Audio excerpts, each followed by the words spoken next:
Good morning, everybody. This is the Spaniard Show. This is the Spaniard, and this is the Spaniard Show, world's toughest lifelong learner.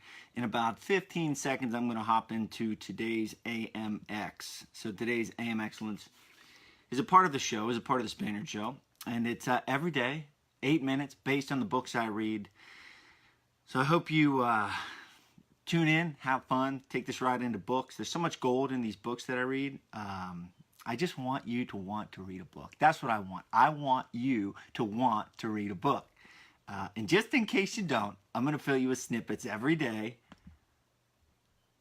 so that you can take part in my reading experiences.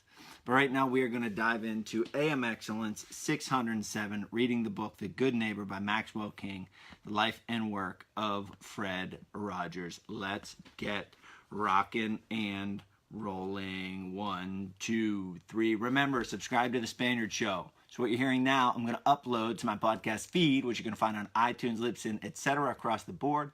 Search out the Spaniard Show. Subscribe. You're going to get every AMX. You're going to get AMX Kids. You're going to get my interviews, and you're going to get probably my favorite, the What I Learned This Week episodes. What I Learned This Week, where we take it all and we bunch it into a 20-minute episode that I love. Let's rock and roll with today's AMX.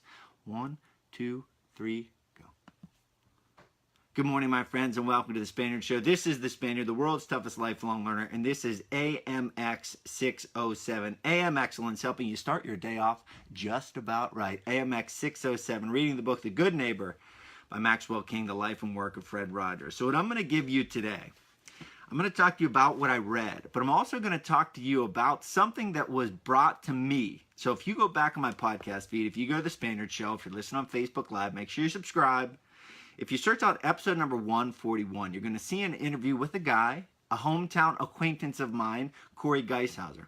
Now, Cory Geishauser spent 20 years working / being friends with Mr. Rogers, the Mr. Rogers over in Pittsburgh.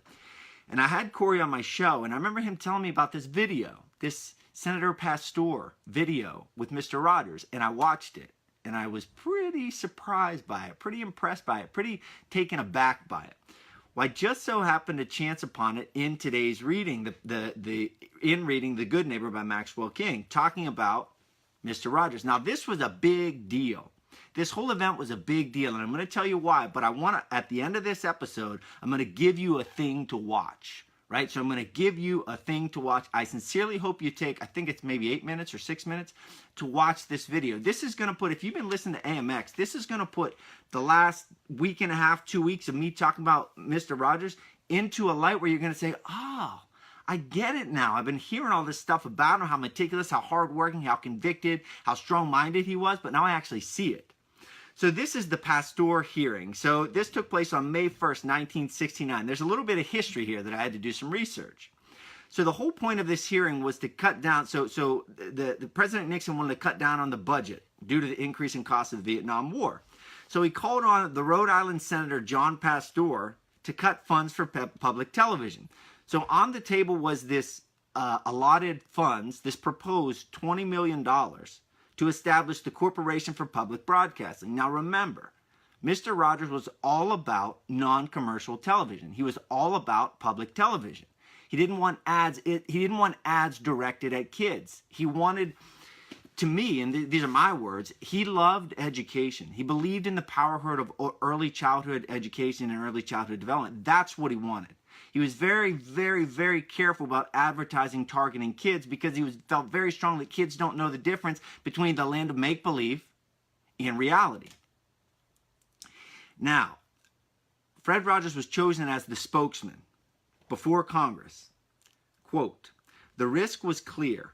Rogers wasn't then nationally known. He was simply the host of a children's show, lacking the title-filled resume and public affairs gravitas the U.S. senators might expect to see." So there's a situation here where there's this big deal on the table, $20 million to be put towards establishing the Corporation for Public Broadcasting. And Mr. Rogers was chosen as the spokesperson at the hearing to be in front of Senator Pastor. But here's the deal. Back then, Mr. Rogers wasn't what he is today. Mr. Rogers was the quote. Then he was simply the host of a children's show. He didn't have the credentials. All these doctors and Margaret McFarlane and Orr and Spock that we're talking about, they were all credentialed. They were all credentialed in the field of early childhood development, early childhood education, etc. Mr. Rogers, he knew because he did. You know, he knew what he knew because he did what he did.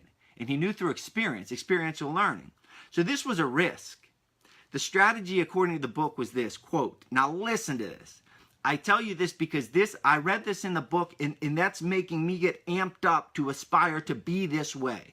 Quote, the strategy behind it was this, quote, Fred Rogers had a powerful ability to make quick, strong connections with people. Most importantly, Rogers could make strong connections on two fronts. In person with Senator Pastor in the entire hearing, and through the camera, what you're going to watch on YouTube here in a little bit. Now, when you watch this, you're going to see something happen. Now, I remember, so this whole book is about Mr. Rogers being very deliberate in his speech, deliberate in his pauses, slow, meticulous, not fast, not high pace, not razzy-dazzy, bop, bop, bop, but rather like a slow, composed delivery, waiting for the response. I read in yesterday's reading also something along the lines, Mr. Rogers saying that the white space in between words is more important than the words because it gives you time to think about what you're reading and what you're reading and what you're thinking about what you're reading. So he's very big on patience. But when you watch this video, you're going to see Mr. Rogers totally disarm Senator Pastor. Disarm. What does that mean?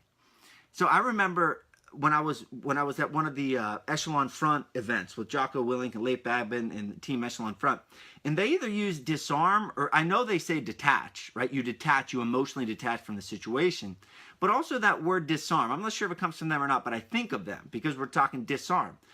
But if you go into a fight, okay, I'm a professional fighter. When I go into a fight, it's mano a mano. It's me after you. I am here to take you out, right? When we're in a regular setting, it's not so much that way. So Mr. Rogers was able to disarm Senator Pastor. How was he able to disarm Senator Pastor? By being mild-mannered, calm. He was human, almost vulnerable. He didn't go in. If you want something, you don't bust in the door and say, I want this now, give it to me now. It's almost like, and I know Jocko says this, about playing jiu-jitsu. So he wasn't intentionally playing jiu-jitsu, but his natural demeanor came off to where Senator Pastor was like, almost in a trance, almost like in this trance where he just fell into a trap. And they talk about this in Mr. Rogers, his amazing ability. If someone came to interview him, he ends up interviewing the people. His amazing ability to inquire and ask to where people are like, okay, here's everything. Here's my heart and soul. And I truly believe that goes back to Mr. Rogers bearing it all and being totally authentic. So this is a quote from the book, quote, this was one of the most powerful pieces of video persuasion ever filmed. The mild-mannered Fred Rogers employed his gentle demeanor and soft voice to dominate the proceedings, silence a room full of politicians, and nearly bring the gruff committee chairman to tears. This catapulted Mr. Rogers into national fame as a champion of public television, TV in general, as something, quote, uplifting and educational. It's also interesting in the book to read about this idea that public TV at that time, it was kind of, I'm going to say the word sleazy, they didn't say it in the book, but just not generally uplifting and educational.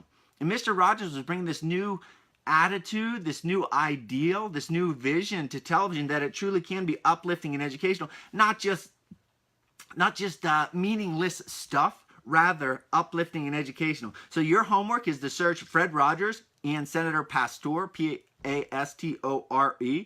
Give it a listen, and then go back to episode number 141, where I interview Cory Geishauser on the show, and we talk some awesome shop, because Cory is as big a fan of Mr. Rogers as anyone, and he's helping me reach out to helping me reach out to the Fred Rogers Foundation Corporation Productions, and I'm very excited for that. So there you have it, my friends. AMX 607. Get on YouTube. Search out Fred Rogers, Senator Pastor. Don't forget to go to charliespaniard.com/reading list for your next book, and interact on social media at Charlie Spaniard. Go read a book.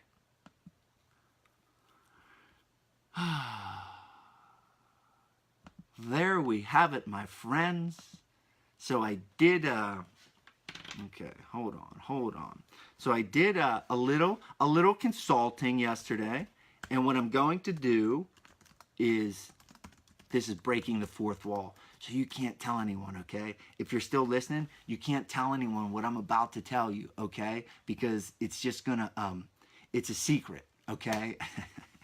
It's not a secret.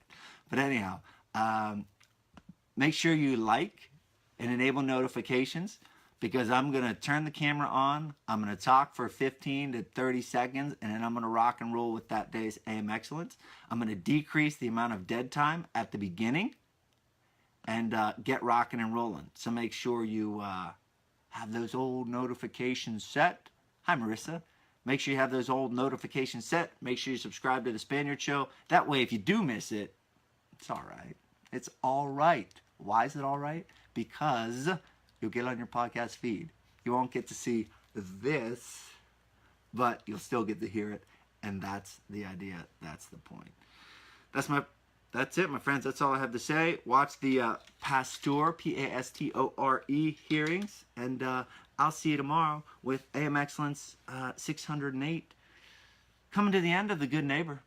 Coming to the end of The Good Neighbor. And yeah, that's it. So I'll see you tomorrow. I don't know, 6:40. It's a mystery. You got to be ready. You always got to be ready, because you never know what's going to come your way. See you.